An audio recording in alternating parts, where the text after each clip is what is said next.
Noco at saka ibang players daw. Ang mananalo ng series na Pico, yung mas matalinong team.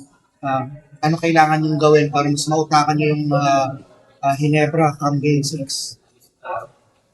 No, it's really not yung ano it's the small decisions that you make, during the game. Parang the less turnovers you make, the less defensive lapses you make. Yun yung sa akin ang ibig sabihin ng mas matalino. Lahat naman kayo, both sides magkakamali. But it's really not putting one over the other. No? Parang naisahan mo dahil mas matalino ka. Hindi siya sa ganun. Tingin ko lang is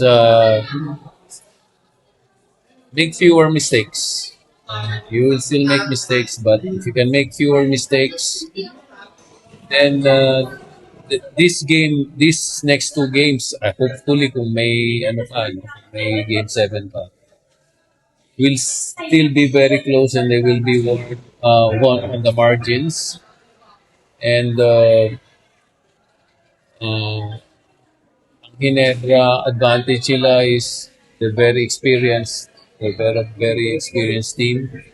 Ang tingin ko ang advantage namin is yung desire ng mga players na they want to be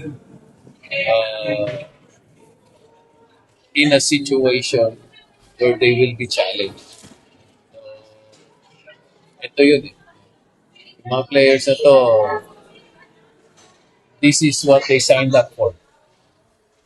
Gusto nila malagay sa ganitong sitwasyon. Gusto nila i-test yung sarili nila, yung tibay ng loob nila, yung talino nila, yung skills nila. I think this will be a good test for them.